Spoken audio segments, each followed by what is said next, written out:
বিয়ে করতে রাজি থাকলে বলেন কবুল। এই বিয়ে হবে না।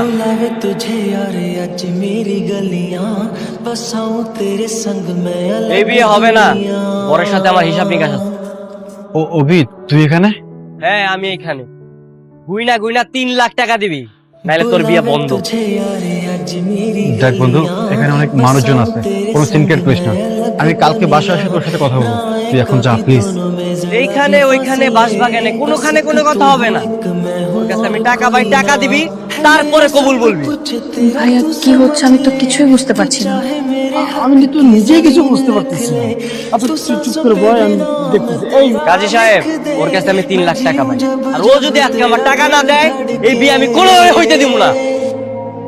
এই ভাই শোনো, আজকে আমার বোনের মানে শুভ বিবাহ অনুষ্ঠিত হচ্ছে, মানে শুভ কাজটা হয়ে যাক, তারপরে আমরা এই টাকা পয়সা নিয়ে আলাপ করবো। আর তুমি যেহেতু আসছো, খাওয়া দাওয়া করে যাবো সবাই। হ্যাঁ, কোনো শোনাশুনি নাই।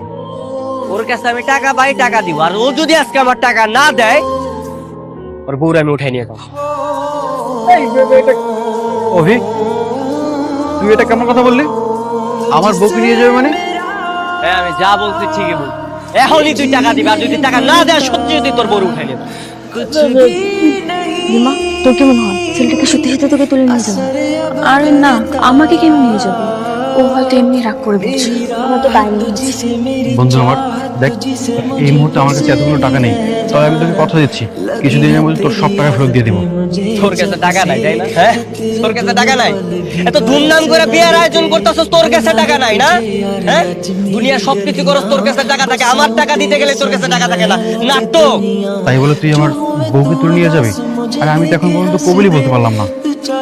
আমি তোর বউ নিয়ে যেতেছি, টাকা দিয়া বউ নিয়ে এসে তারপরে কবুল বলবি, বুঝছস? এই আসো। আমি কোথায় যাব? আমি কোথাও যাব না। এই একদম চুপ।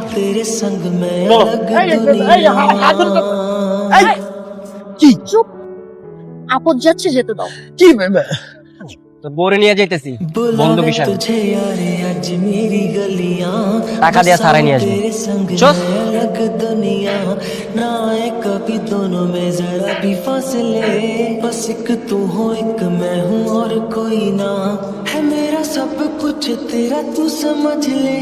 অভি,